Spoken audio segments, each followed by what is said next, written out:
जय श्री गणकी भगवान की। आज मैं अंकुर गोयल और अलका बहन आपको तर्पण के विषय में बतलाने का प्रयास करेंगे। अंकुर, सबसे पहले आप हमें ये बताइए कि तर्पण है क्या? अलका दीदी, तर्पण एक बहुत सरल सी विधि है, श्रद्धा से किया हुआ हमारे उन प्रियजनों के प्रति नित्य कर्म जो अब हमारे बीच में नहीं है, पितृलोक में निवास कर रहे हैं, वो ही तर्पण है। तर्पण क्यों करना चाहिए? तर्पण हमारे को इसलिए करना चाहिए क्योंकि वो प्रियजन जब हमारे जीवन में थे, जिनके कारण हम अस्तित्व में आए, जिन्होंने सब कुछ हमारे को प्रदान करा, चाहे हमने मांगा या हमने नहीं मांगा, आज वो पितृलोक में है जहां पर जल नहीं होता, और जो जल हम उन्हें प्रदान करते हैं, इसके माध्यम से ही उन्हें जल वे आवश्यक वस्तुएं प्राप्त होती हैं। तो हमारा ये कर्तव्य बनता है कि हम उनको जो है ये वस्तुएं प्रदान करें। तो अंकुर, तुम्हारा कहने का मतलब ये है कि हम तर्पण करते हैं, जो लोग उन्हीं के पितरों को आवश्यक सामान या जल प्राप्त होता है, तो जो लोग तर्पण नहीं करते उनके पितरों का क्या होता है? आपने बहुत अच्छा प्रश्न पूछा। आप जानते हैं पितृलोक के अंदर जल नहीं है, ये मैंने अभी बतलाया। हर रोज संध्या के समय जो हमारे पितृ होते हैं या जिन्होंने आप समझ लीजिए तर्पण करा है, नाम उनका पुकार कर उनको बुलाया जाता है और उनको जल व आवश्यक वस्तुएं दी जाती हैं। तो पितृ खुशी से दौड़े दौड़े जाते हैं कि हमारे प्रियजन जो पृथ्वी पर है, उन्होंने हमारे को जल प्रदान करा, उन्होंने हमारे को आवश्यक वस्तुएं प्रदान करी।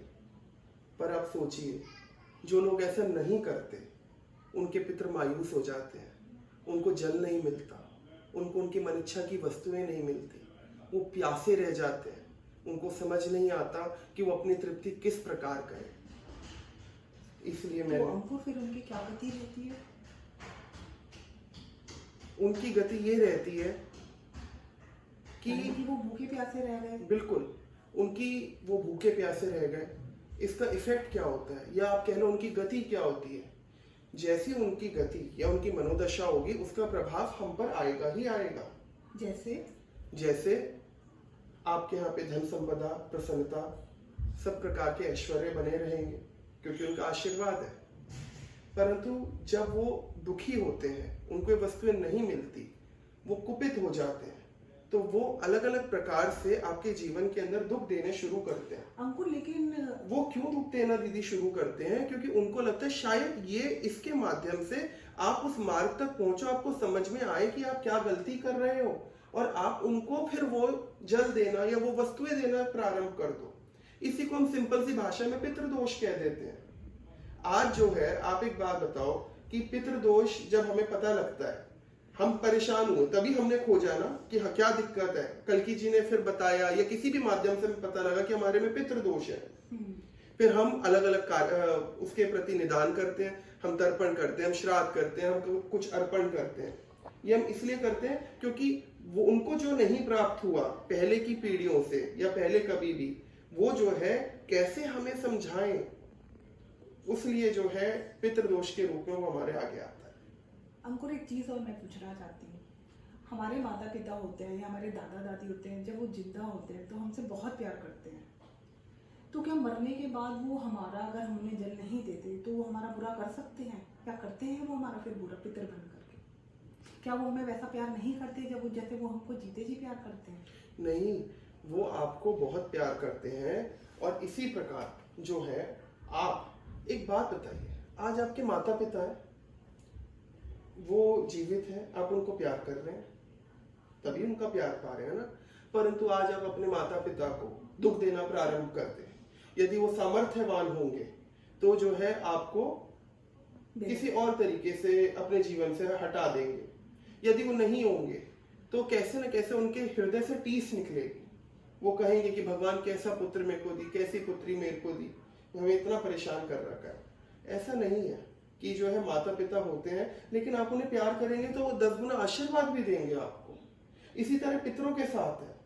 आप कैसे सोच सकते हैं कि आप उनको भूखा प्यासा तड़पाते रहें और वो आपको आशीर्वाद देते रहें?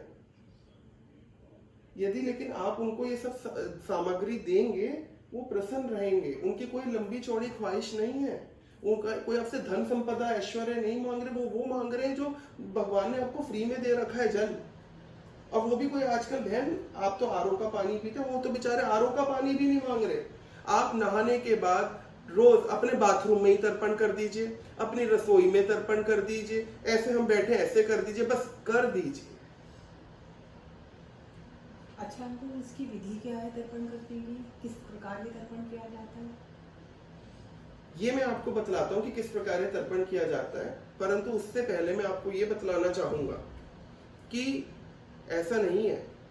शास्त्रों के अंदर तर्पण करने के अनेकानेक विधान बतलाए गए हैं, कौन करे कौन नहीं करे ये भी सब विस्तृत में बताया गया है। परंतु ये कलयुग है, यहाँ पे कल की भगवान ने बहुत चीजें बदल दी हैं। जैसे कि पहले के समय के अंदर या पहले के युगों में नहाने के पश्चात ही सारे पूजा कर्म इत्यादि हुआ करते थे, परंतु आज इस कलयुग के अंदर मात्र आप गंगा विष्णु का छींटा कर सकते हैं और पूजा पे बैठ सकते हैं, आपको पूरा फल मिलेगा। उसी प्रकार से मानसिक सेवा भी भगवान ने अपनी प्रदान करी कि कलयुग में और किसी युग में मानसिक सेवा का फल नहीं है, इस युग के अंदर मानसिक सेवा का पूर्ण फल है। उसी प्रकार तर्पण का भी ये है। तर्पण के अंदर क्योंकि पितृदोष इतने बढ़ चुके हैं, लोग इस प्रकार से अपने पितरों को तज चुके हैं कि भगवान कह रहे हैं कि बस तुम ये करो, और उनको चाहिए।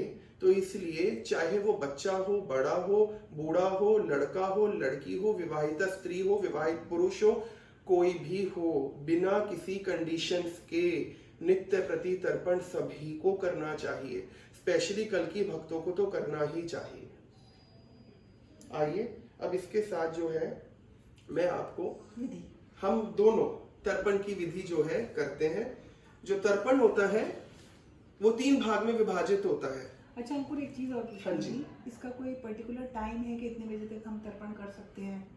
जैसे कोई पर्टिकुलर टाइम है कि हम 11 बजे तक, 12 बजे तक सुबह, या उसके बाद भी कर सकते हैं? तर्पण जो है आप ये मत सोचिए आपको नहा के ही करना। आप गंगा विष्णु का छींटा मारिए, किसी दिन आप यदि नहीं नहाए आप तब भी तर्पण कर दीजिए। और ऐसा कोई जो है कल की भगवान ने समय के बंधन के अंदर तर्पण को नहीं बांधा, बट ये है कि कोशिश कीजिए कि कोशिश कीजिए कि आप 12 बजे तक कर दे, परंतु कुछ उसके ऊपर भी हो जाता है, कुछ दोपहर तक भी हो जाता है, तब भी आप कर दीजिए। सायकाल से पहले होना चाहिए, क्योंकि सायकाल जो है पितरों को तर्पण प्राप्त होता है। पर जितना आप जल्दी करेंगे उतना अच्छा है, पर ना करने से तो करना अच्छा है। आइए अब जो है तर्पण की विधि, हम आज आपको तर्पण की इस समय प्रारंभिक विधि या सरल विधि बतला रहे हैं। जब आप को तर्पण करते करते कुछ समय हो जाए और आपको लगे अब ये जीवन का आपके अभिन्न अंग बन चुका है, तब आप जो है हमारे नेक्स्ट लेवल का तर्पण, वो कुछ अलग नहीं है, कुछ चीजें बस एडेड है उसके अंदर, आप वो कर सकते हैं, जिससे जो है आपका तर्पण और भी प्रभावी हो जाए। तर्पण के अंदर जो है 3 हमारे को तर्पण करने होते हैं: देव तर्पण, ऋषि तर्पण और पितृ तर्पण। देव तर्पण सर्वप्रथम हम करने जा रहे हैं। ये उन देवी देवताओं के प्रति है जिनकी कृपा की वजह से हमारे पितृ थे और हम हैं। तो आइए हम जो है देव तर्पण करते हैं। इसके अंदर तीनों तर्पण में हमारे हाथों की मुद्रा सबसे अहम है, भाव के साथ हमारे हाथों की मुद्रा। ये देखिए, देव तर्पण के अंदर इस प्रकार से हमारे दोनों हाथों की उंगलियां मिली होती हैं, सीधा हमारे दोनों अंगूठे आपस में मिले होते हैं, और हमारे सीधा हाथ यानी राइट हैंड की जो तर्जनी उंगली होती है मात्र वो अलग होती है। ये उंगली हमारी हवन माला उस समय भी अलग होती है, क्योंकि इसका जो हमारा यूज है वो वर्जित है प्रत्येक सत्कर्म के अंदर। आइए अब जल का स्रोत, चाहे वो नल से या कैसे भी आपके हाथ में आए मध्य में, वो आगे से अर्पण होगा। गणेश जी को स्नान जरा सेंटर में कर दीजिए, जल के स्रोत को। गणेश जी को स्नान, गणेश जी को जल समर्पण, जल समर्पण, जल समर्पण। रोकिए, जो देवी देवता हैं आपको उनको 1 दफा स्नान कराना है और 3 दफा जल समर्पण बोलना है। तो अभी हमने गणेश जी का करा, अब इसके पश्चात हम करते हैं गुरुवर लक्ष्मी नारायण जी को स्नान, गुरुवर लक्ष्मी नारायण जी को जल समर्पण, जल समर्पण, जल समर्पण। अब हम करेंगे आगे हनुमान जी को। हनुमान जी को स्नान, हनुमान जी को जल समर्पण, जल समर्पण, जल समर्पण। अब आगे हम करेंगे दुर्गा माता को। दुर्गा माता को स्नान, दुर्गा माता को जल समर्पण, जल समर्पण, जल समर्पण। अब आगे हम करेंगे भगवान सूर्य को। भगवान सूर्य को स्नान, भगवान सूर्य को जल समर्पण, जल समर्पण, जल समर्पण। और अब हम आगे करेंगे भगवान कल्की के लिए। भगवान कल्की को स्नान, भगवान कल्की को जल समर्पण, जल समर्पण, जल समर्पण। अब इस प्रकार से हमारा जो देव तर्पण है वो पूरा हो जाता है। अब हम करने जा रहे हैं ऋषि तर्पण। ये ऋषि तर्पण सप्त ऋषियों व देव ऋषियों के निमित्त होता है। इसके अंदर हमारे को हालांकि जौ, तिल, चावल इत्यादि से तर्पण करना होता है और प्रत्येक ऋषि का नाम लेकर उनको जल समर्पण और जल से स्नान कराना होता है। पर अनुभव के माध्यम से भगवान कल्की ने हमारे लिए ये विधि बहुत सरल कर दी है। इसलिए हमारे को सप्त ऋषियों का बस सप्त ऋषि बोलकर, सप्त ऋषियों का ध्यान कर कर मात्र एक दफा ही स्नान कराना है और 7 दफा हमारे को उनको जल समर्पण करना है। तो हमारा ऋषि तर्पण भगवान कल्की की कृपा से पूरा हो जाएगा। और काले तिल, जौ, चावल को हम मानसिक सोच लेंगे। हाँ, वो आप मानसिक रूप से सोच सकते हैं। का जो है उनको प्रत्यक्ष में लेने की आवश्यकता नहीं है। लें तो अच्छा है, वो आपके ऊपर है। ये हाथों की हमारी पोजीशन ऐसे रहेगी, सारी उंगलियां हमारी मिली रहेंगी, राइट हैंड का अंगूठा भी मिला रहेगा, लेफ्ट हैंड का हमारा अंगूठा अलग रहेगा और लेफ्ट हैंड के अंगूठे और तर्जनी उंगली के मध्य से जल हमारा जाएगा। सप्त ऋषियों को स्नान, सप्त ऋषियों को जल समर्पण, जल समर्पण, जल समर्पण, जल समर्पण, जल समर्पण, जल समर्पण, जल समर्पण। इस प्रकार से हमारा सप्त ऋषियों के निमित्त तर्पण, हमारा ऋषि तर्पण संपूर्ण हो जाता है। अब हम आते हैं हमारे पितृ तर्पण पर। पितृ तर्पण जो है हमारा वो इस प्रकार होगा। हमारी सारी उंगलियां मिली रहेंगी, हमारे लेफ्ट हैंड का अंगूठा भी मिला रहेगा, राइट हैंड का अंगूठा अलग रहेगा और राइट हैंड की तर्जनी उंगली और अंगूठे के मध्य से जल जाएगा। जो हमारे परिवार में जीवित हैं उनका तर्पण नहीं करना है। हमारे को तर्पण पहले दादाजी के पक्ष के निमित्त करना है, फिर नाना जी के पक्ष के निमित्त करना है। तो मैं सर्वप्रथम जो है जिनके घर परिवार में उनके माता पिता नहीं है उससे तर्पण प्रारंभ कर रहा हूं। दादाजी के पक्ष के तर्पण, पिताजी को स्नान, पिताजी को जल समर्पण, जल समर्पण, जल समर्पण। माताजी को स्नान, माताजी को जल समर्पण, जल समर्पण, जल समर्पण। दादाजी को स्नान, दादाजी को जल समर्पण, जल समर्पण, जल समर्पण। दादी जी को स्नान, दादी जी को जल समर्पण, जल समर्पण, जल समर्पण। परदादाजी को स्नान, परदादाजी को जल समर्पण, जल समर्पण, जल समर्पण। परदादी जी को स्नान, परदादी जी को जल समर्पण, जल समर्पण, जल समर्पण। यदि आपके माता पिता हैं और आपने दादा दादी से ही अपना तर्पण प्रारंभ करा है तो एक पीढ़ी आगे का तर्पण और करें, क्योंकि 3 पीढ़ी का हमारे को तर्पण करना चाहिए। तो अब हम करेंगे पड़ पितामह दादाजी को स्नान, पड़ पितामह दादाजी को जल समर्पण, जल समर्पण, जल समर्पण। पड़ पितामह दादी जी को स्नान, पड़ पितामह दादी जी को जल समर्पण, जल समर्पण, जल समर्पण। इसके पश्चात हमारे को करना चाहिए दादाजी के पक्ष के भूल चूक के पितृ। इसमें सारे आपके पितृ जो है कवर हो जाएंगे जिनके बारे में आप जानते हैं या नहीं जानते, आपको ज्ञान है या नहीं है। दादाजी के पक्ष के भूल चूक के पितरों को स्नान, दादाजी के पक्ष के भूल चूक के पितरों को जल समर्पण, जल समर्पण, जल समर्पण। दादाजी के पक्ष हमारा पूरा हो गया। अब नाना जी के पक्ष के, नाना जी के पक्ष के तर्पण, नाना जी को स्नान, नाना जी को जल समर्पण, जल समर्पण, जल समर्पण। नानी जी को स्नान, नानी जी को जल समर्पण, जल समर्पण, जल समर्पण। पर नाना जी को स्नान, पर नाना जी को जल समर्पण, जल समर्पण, जल समर्पण। पर नानी जी को स्नान, पर नानी जी को जल समर्पण, जल समर्पण, जल समर्पण। पर पितामह नाना जी को स्नान, पर पितामह नाना जी को जल समर्पण, जल समर्पण, जल समर्पण। पर पितामह नानी जी को स्नान, पर पितामह नानी जी को जल समर्पण, जल समर्पण, जल समर्पण। हमारा यहाँ पर पितृ तर्पण और तीनों तर्पण मिलाकर संपूर्ण, हाँ सॉरी, हमारे नाना जी के पक्ष के भूल चूक के पितृ रह गए, माफ कीजिएगा। नाना जी के पक्ष के भूल चूक के पितरों को स्नान, नाना जी के पक्ष के भूल चूक के पितरों को जल समर्पण, जल समर्पण, जल समर्पण। हमारा जो है यहाँ पर पितृ तर्पण के साथ ही संपूर्ण तर्पण विधि पूरी हो जाती है। इसके पूरे होते हमारे को बोलना है ओम पितृदेव तृप्ताय नमः। क्या बोलना है? ओम पितृदेव तृप्ताय नमः। और उसके पश्चात हमारे को ये 5 बार बोलिए, ओम पितृदेव तृप्ताय नमः। वो बोलने के बाद आप 1 बार या 5 बार, 7 दफा या 11 दफा इस मंत्र को बोलिए, ओम श्री कल्की पितामह पितामहाय नमः। ये अनुभव में भगवान कल्की ने बताया है। इस मंत्र का अर्थ है, वैसे कल्की भगवान जो पूर्वजों के भी पूर्वज हैं, इस मंत्र को जब हम साथ में बोलते हैं तो बहुत तेज गति से जो है हमारे पितरों के पास जो हम अर्पण कर रहे हैं वो सामग्री उनके पास जाती है। अब बहुत जो जरूरी चीज है वो है हमारा समर्पण। हमारे को ये स्वधा माता के माध्यम से तर्पण अपने पितृ पितरियों तक पहुंचाना है, जो पितृलोक की अधिष्ठात्री देवी हैं। तो हमारे को प्रार्थना करनी है, हे स्वधा माता, हमने जो हमारे आदरणीय पितृ पितरियों के निमित्त तर्पण करा है, भगवान कल्की की कृपा से वे आपके माध्यम से वे उनको प्राप्त हो। इससे उन्हें गंगा जल, मन इच्छा की वस्तुएं, हविष्य भोजन, नारायण भक्ति, उच्चतम लोक, सुख, संतुष्टि प्राप्त हो तथा वे तृप्त हो।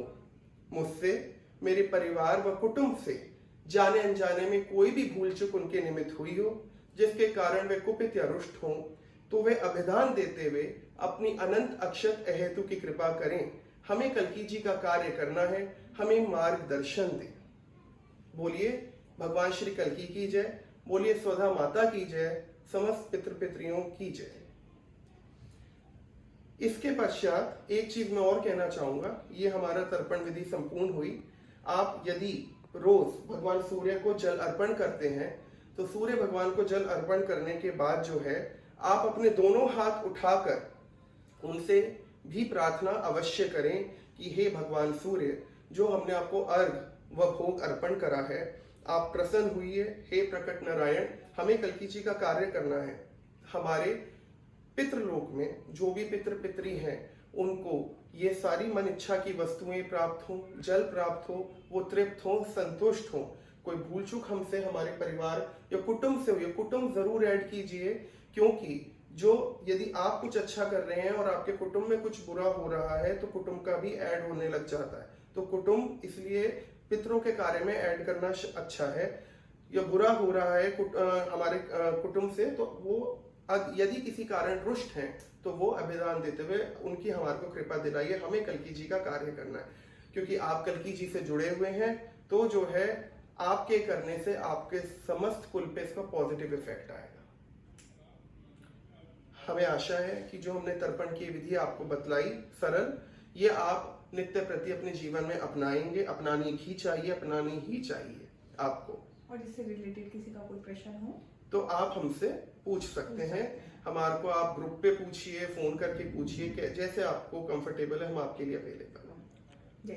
जय श्री कल्की भगवान की। आगे हम आपको अगली वीडियो जो पोस्ट करेंगे वो हम आपको करेंगे जो इसका एक एडवांस लेवल समझ लीजिए, जिसे आप कंप्लीट लेवल कहते हैं। कंप्लीट लेवल तो जो है जैसा हमारे को जैसे जैसे कल्की जी गाइड करते जा रहे हैं, तो जो कल्की जी ने अभी तक का कंप्लीट लेवल एक बनाकर दिया है, वो जो है आप और उस विधि से करेंगे तो आपको जो है और भी उसका फल आपको आपके पुत्रों को प्राप्त होगा। जय श्री कृष्ण।